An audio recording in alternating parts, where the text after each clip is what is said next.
Hey guys, so today I'm here and I'm going to be talking about some of my top most disappointing products that I bought recently, or pretty much like for the past year. Just a disclaimer here, if these are some of your favorite products, I am no means bashing them or the brands. It's just products that kind of got hyped up or I just had a higher expectation for that kind of didn't fit for me or suit me. So I do have a little stack here and I hope you guys enjoy and thanks so much for watching. First things first is this Too Faced, and this is the Soulmates bronzer, and this is the blushing bronzer, and this is the Ross and Rachel. And this is what it looks like here, and it kind of has like a little blush shade here, barely see it, and this bronzer shade. This is so light that it just doesn't really come up on my skin. I love the packaging. It reminds me of like Polly Pocket packaging. I love how it's black. I think it's so beautiful, but it just doesn't do much. You have to really kind of get in there to really make anything show up, and I'm really fair, so if I have to do that, I find that kind of weird. I will continue to use this so I can get my money's worth out of it, because it's not like it's awful. You just need to use a lot for it, and I don't know. For the price that it was, I don't think this is available anymore. It's just, I don't know, a little disappointing, but the packaging is super cute. You just need to build it up a lot, and if I'm really fair saying that, I find that if you were medium toned up, this would do probably nothing for you. Next up is actually a cult classic here, and it's the Benetint, and this is just the normal one here, and you can see I tried to use it quite a bit, and at one point this was like a staple that everybody had, everybody talked about. You could put it on your lips, you could put it on your cheek. There's something about it, I just don't really like it. I don't know, I find that it's like kind of drying and like you can't really blend it in. Like I don't get how they do it where they can like put it on their fingers and go like this and dab, because I feel like it just instantly stains and it doesn't blend out. So I'm not really sure. I mean, it's a cool concept. It like has a little bit of a smell, but not really. And I was like so excited because at one point, like especially on OG YouTube, this is what everybody talked about. And I was really pumped because I got it as like a mini. It was like a set of minis you could buy of like their little like pretty much like their fabulous things or something like that. But kind of disappointed with this, so sorry if it's your favorite, but I don't know. Next up, this is a recent purchase. This is the Bare Minerals Bare Pro, and I got this in the smaller version where it's kind of like a tri-kit, but for somebody, I love regular Bare Minerals. Like here's the powder here. I just don't get as much coverage with this as I do with the regular Bare Minerals, and that's pretty much it. It's not like a bad powder or anything, but I don't know how it got hyped up. A lot of people were like, oh wow, this is like really like full coverage, and I just don't agree with that. Maybe you could make it like a high medium, but your face is gonna look pretty powdery, but I don't see this becoming full coverage. But it is a good powder, but like how it got hyped up in a lot of people's videos, I would say if you expect that, that's not what it's going to be.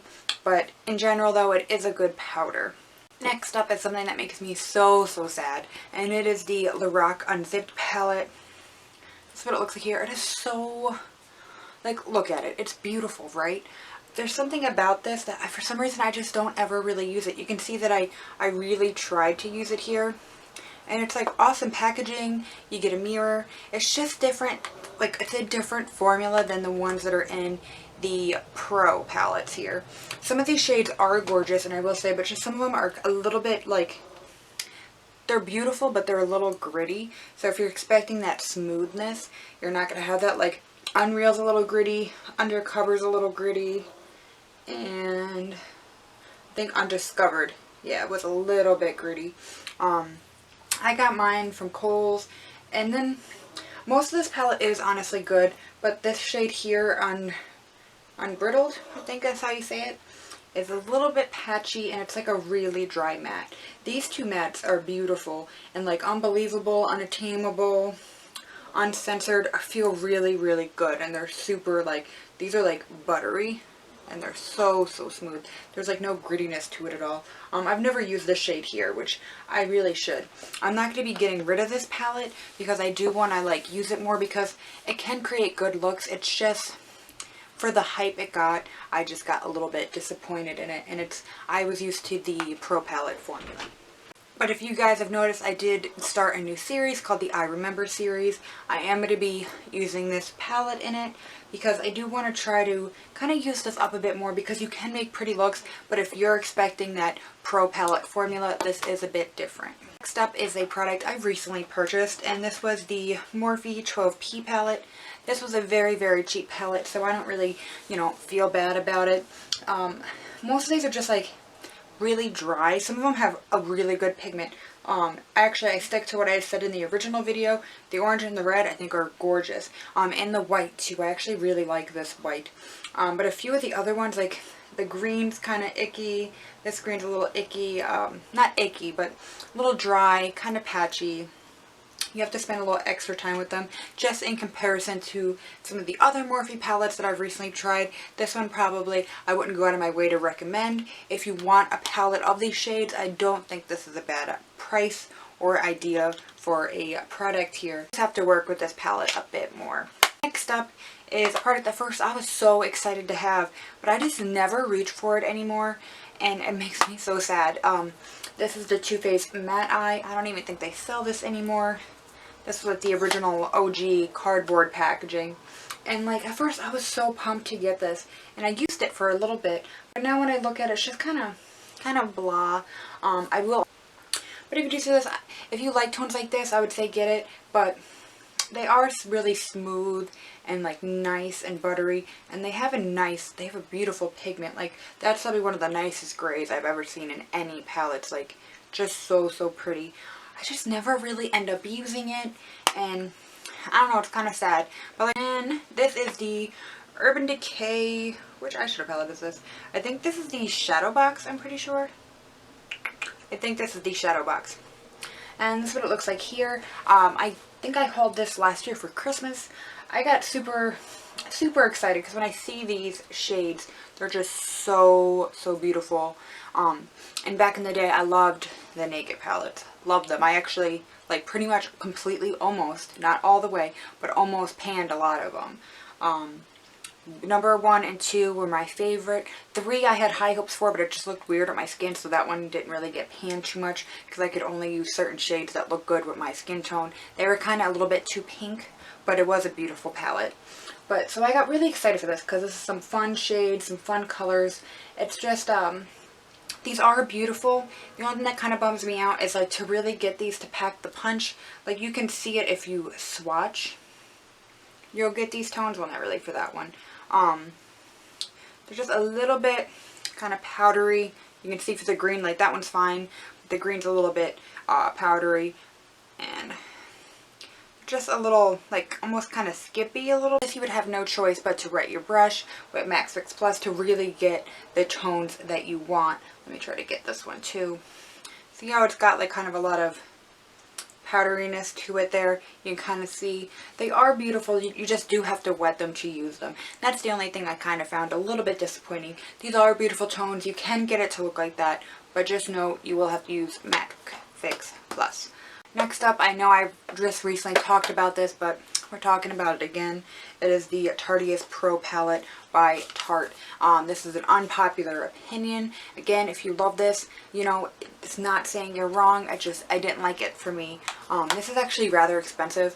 I didn't pay that much for it because I use like Ulta code, like points and all that towards it. So it cost me like barely anything. I tried the other day to film the video where I told you guys that I would film a like second chance thing. No guys, it's kind of muddy, it looks kind of patchy on my skin, and it just doesn't really look that good. Like the only way it really looks good if you like mainly stick to like maybe like 2-3 colors max and keep it so like they're different, like a light tone like for your lid, underbrow, maybe a little bit of a slightly darker one in the crease, and then go for like one of these like shades in the outer corner. But other than that, if you want to go for a real like blended multicolored look, I just find that these get really patchy.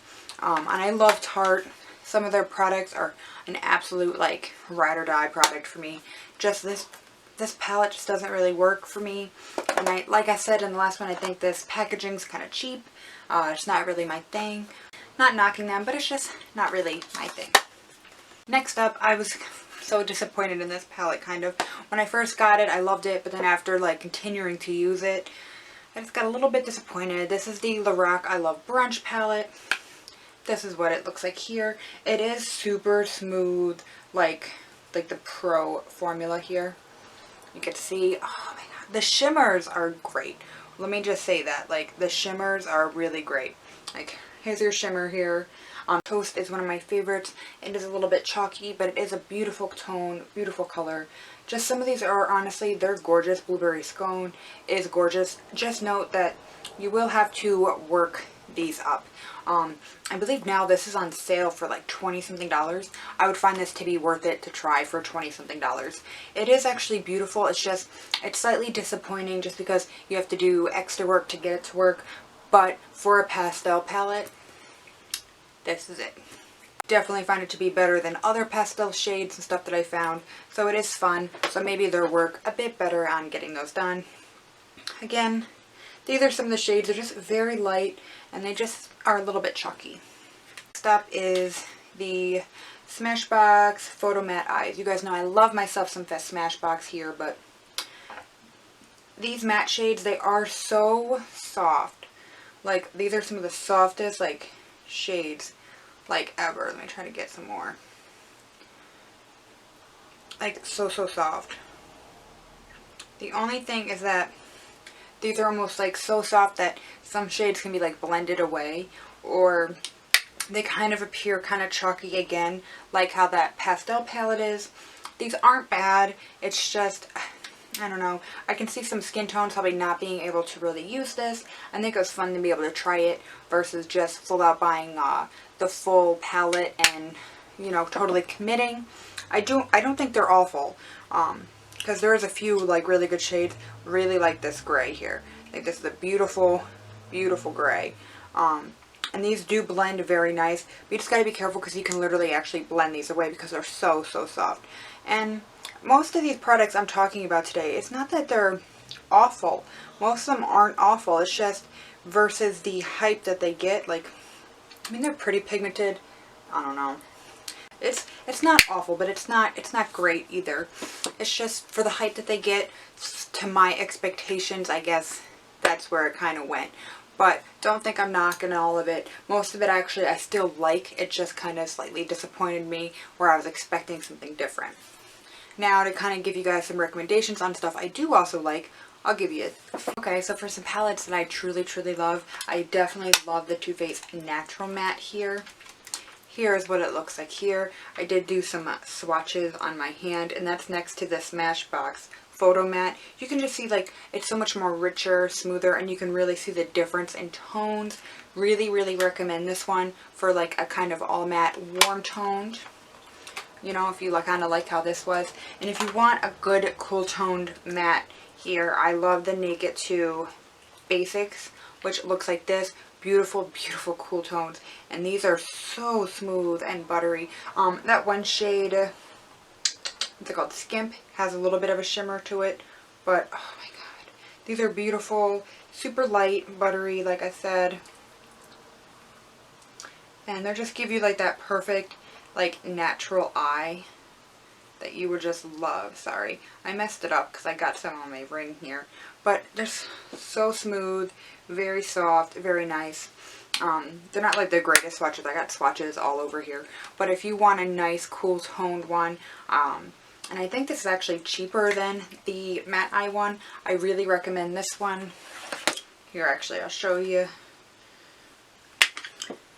kind of some similarities. I do like, though, how these ones give you bigger ones, but if you want something similar, I do really like this one a lot. This one, like I said, none of these are bad things, just putting out there some stuff that I think you guys might like better. Thank you guys so much for watching. I know this was quite a babbling video here, but hope you guys enjoy. Again, not trying to knock your favorite stuff. If it is, it's just some stuff that kind of disappointed me, and I figured I'd put it all out there. I don't really like to really make negative videos, but I know I always put like, oh, I love this and this out there, so sometimes I do have to put these out there so you guys can kind of see what I like versus what I don't.